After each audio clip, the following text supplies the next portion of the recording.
Bonjour à tous. Alors, Sonia Koutaz, je suis chargée de mission à l'Assemblée du pays Tarentaise Vanoise. Et je vais commencer par vous présenter mon territoire. La Tarentaise Vanoise, c'est un territoire du département de la Savoie, dans la région Auvergne-Rhône-Alpes. Donc, on compte 36 communes sur 5 petites communautés de communes qui n'ont pas encore l'obligation de fusionner parce qu'il y a l'exception montagne. Donc, à mon avis, ça ne sera pas avant 2022. Et, ensuite, on a à peu près 53 000 habitants et cette population est multipliée par 7 l'hiver puisqu'on passe sur quelques semaines à 350 000 habitants. On a 2 pôles urbains, alors urbains entre guillemets, puisque Moutier, ça comptabilise à peu près 4 000 habitants et Bourg-Saint-Maurice, 8 000. Voilà. Et par contre, on a 8 grandes stations de sport d'hiver. Là, on ne les voit pas bien, mais c'est Les Menuires, Val Thorens, Méribel, Courchevel, La Plagne, Les Arcs, Tignes, Val d'Isère, ce qui explique le multipli par 7 en hiver. C'est pour ça. Donc ça, c'était le territoire. Maintenant, les structures. Alors, pour vous expliquer un petit peu la démarche qu'on mène, on travaille en binôme avec le département de la Savoie, et notamment la délégation territoriale de la vie sociale de Tarentaise, qui compte 4 CEPAS, et puis l'APTV, Centre public d'action sociale. C'est bien ça, Bouchera, je me trompe pas. Ouais, bon. Centre communal, non, c'est public là. Ouais, parce que c'est lié au département. Oui, c'est les champs de dessus. Et l'APTV, donc, dont je fais partie, qui est un syndicat mixte ouvert, qui réunit les 5 communautés de communes et le département de la Savoie. Et quelque chose d'important, c'est qu'on est un établissement public sans fiscalité propre, ce qui peut limiter un petit peu notre action. Donc nos missions, c'est d'animer le projet de territoire, d'accompagner les porteurs de projets, de réaliser des études, des actions de communication, de porter différents dispositifs, notamment des dispositifs financiers, comme le CTS, c'est le contrat territoire Savoie, c'est une enveloppe territorialisée du département de la Savoie, qui nous permet de financer un certain nombre d'actions sur vraiment de très grandes multiplicité de thématiques sur la Tarentaise. On porte un programme européen leader qui permet de débloquer du FEADER. On porte un programme Espace Valéen pour du FEDER, également un programme ACOTRA, ça c'est avec l'Italie. Voilà. Et puis on élabore et on met en œuvre le SCOT. Par contre, par exemple, on ne porte pas d'OPAH, ce sont les comités de communes qui ont cette compétence. Donc la PTV n'a pas vocation à assurer la gestion d'équipements ni la réalisation de travaux. Alors, pourquoi on travaille sur la précarité énergétique à notre échelle de syndicat mixte ? En fait, on est vraiment en lien avec le département de la Savoie et il y a eu un constat qui a été fait par les assistantes sociales et les puéricultrices qui, lors de leur visite à domicile, ont détecté de nombreux logements vétustes, humides, mal isolés. C'est vrai que la Tarentaise a une image de richesse avec ses stations, mais dans les fonds de vallée, il y a vraiment des problèmes récurrents. Et la saisonnalité de l'emploi crée aussi une pauvreté. Donc, le cas de la Tarentaise, c'est quand même aussi un certain nombre de ménages en difficulté. Bien sûr, il y a toujours des charges locatives en hausse, des régulations électriques qui sont sous-estimées, qui entraînent des surfacturations par la suite. Il y a une part donc importante des revenus consacrés à ces dépenses.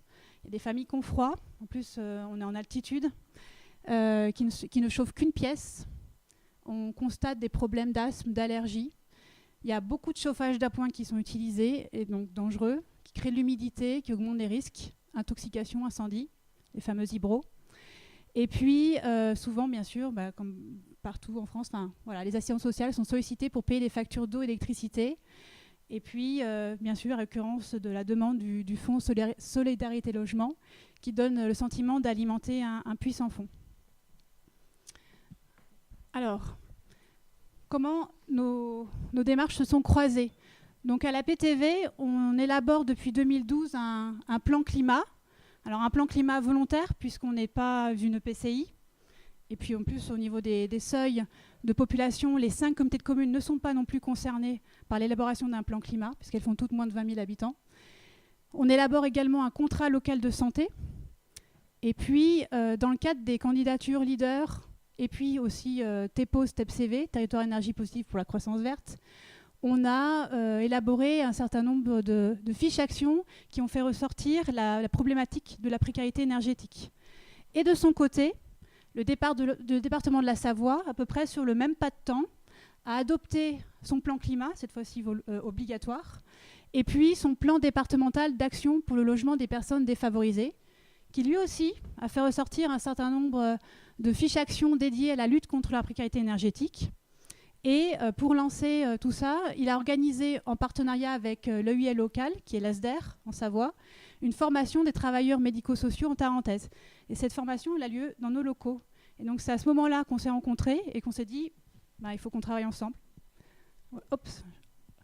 Donc on a créé un groupe de travail, précarité énergétique, avec les travailleurs sociaux du département de la Savoie qui sont en Tarentaise, et puis les chargés de mission et quelques élus de l'APTV.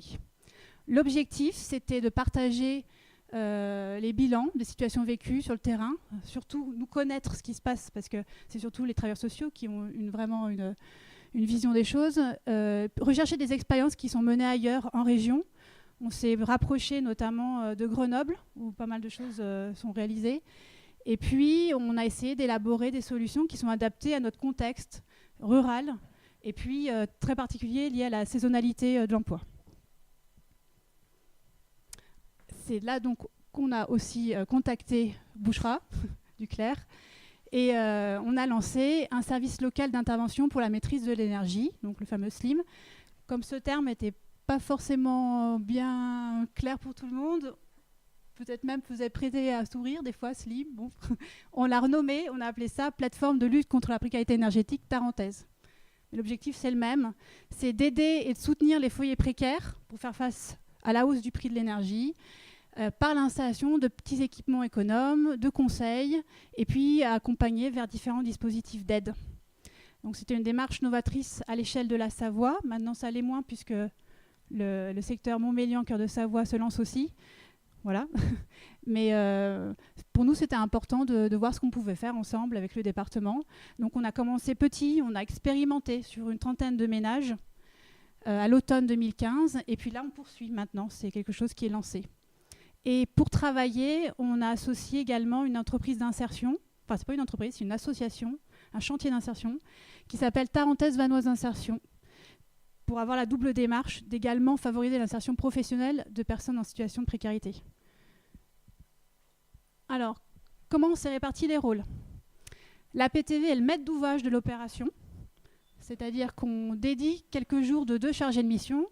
Donc moi-même, qui suis donc chargée de mission, je ne vous ai pas dit sur quoi je travaillais, sur l'environnement d'une manière large, et puis aussi sur le portage de programmes européens. Et puis j'ai une collègue aussi qui m'assiste, qui elle s'occupe de la santé et des services à la population. Voilà, on est 2, on a quelques jours dans l'année pour travailler là-dessus. On se charge du montage administratif, donc tous les dossiers de demande de subvention, alors auprès du département, auprès de l'Europe, les dossiers clairs. On achète les équipements, c'est nous qui passons la prestation auprès de l'association d'insertion. On paye aussi la formation des salariés en insertion. On coordonne d'un point de vue logistique. C'est nous qui prenons les rendez-vous avec les ménages qui ont été repérés et qui associons ces rendez-vous avec les disponibilités des assistantes sociales ou puéricultrices et puis aussi les disponibilités de Tarentaise Vanoise Insertion. Et puis on communique, on évalue. Et le département de la Savoie, de son côté, est partenaire. Alors, il met à disposition, on va dire, des assistantes sociales et des puéricultrices pour d'abord, ça c'est le plus important, c'est de repérer les ménages et obtenir leur accord pour qu'on aille les voir. Ensuite, elle s'implique également, alors je dis elle parce que voilà, c'est que des femmes, c'est comme ça, elle s'implique pour réaliser la première visite auprès du ménage en binôme avec Tarentaise Vanoise Insertion. Dans un second temps, elles accompagnent les ménages sur différents dispositifs, fonds solidarité logement, tarifs de première nécessité.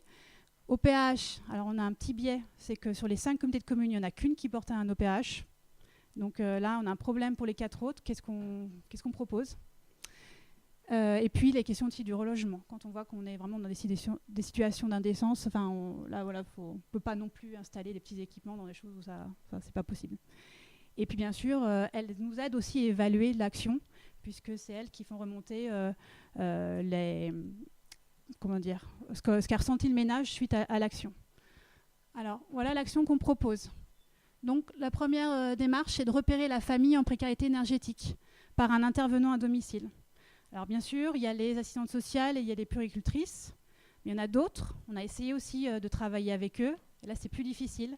On a essayé de contacter tous les médecins qui interviennent à domicile, les infirmiers, les kinés, et puis également les ADMR. Et ça ne marche pas bien. Là, on n'arrive pas à obtenir d'eux vraiment des informations. C'est très partiel, on a quelques noms et ils ne s'impliquent pas. Ceux qui s'impliquent vraiment, en fait, c'est les gens avec qui on travaille au quotidien, avec qui on fait des réunions, des concertations. Et donc, c'est vraiment les travailleurs sociaux du département. Les autres, pourtant, ils ont des données, c'est sûr, ne s'impliquent pas. Donc ça, c'est une vraie question, comment arriver à davantage les impliquer sur les démarches auprès de nous. Donc ça, c'est... On pourra peut-être en discuter tout à l'heure. Alors, donc, grâce aux assistantes sociales et puéricultrices, on repère donc ces ménages. Elles nous remplissent, alors c'est pas elles, c'est le ménage qui remplit une fiche très simple. Oui, j'ai froid l'hiver, j'ai des problèmes d'humidité, je signe, je suis d'accord pour que vous interveniez chez moi. Cette fiche, elle est transmise à la plateforme. Alors la plateforme, c'est pas une structure à part entière, hein, c'est nous, c'est la PTV, c'est un service, on va dire, qu'on a créé, un peu informel. Nous, à partir de là, on crée une base de données et puis on prend contact avec ces ménages, on les appelle et on organise ces visites. Donc 2 visites au total. La première, le binôme assistante sociale et le salarié de Tarentaise Vanoise Insertion. L'assistante sociale, elle se charge de faire un diagnostic, on va dire un peu plus social, situation financière du ménage. Elle présente les différents dispositifs parce que des fois, ils n'ont pas forcément tous ces dispositifs en tête non plus. Ils n'y ont pas droit. Donc TPN, FSL, programme Habiter Mieux. Voilà. Et puis de son côté, le salarié de TVI fait le diagnostic du logement. Donc il va dans toutes les pièces, il va repérer les problèmes. Et puis il va remplir un rapport de visite où il va dire voilà les petits équipements dont je vais avoir besoin pour la seconde visite. Il nous retransmet tout ça, et l'assistante sociale aussi. Et nous, à partir de là, on met de côté les petits équipements dont on va avoir besoin Tarentaise Vanoise Insertion. Alors au départ on faisait ça, puis maintenant on leur laisse l'armoire ouverte, ils se débrouillent, ils vont se servir, c'est plus simple. Voilà, on a confiance, il n'y a pas de problème. Et puis donc il y a une deuxième visite qui est organisée, cette fois-ci c'est juste un binôme TVI. Alors pourquoi binôme? Parce que comme c'est des salariés en insertion, ils sont toujours obligés d'être 2 aussi. Et là ils vont installer tous les petits équipements économes, alors très rapidement.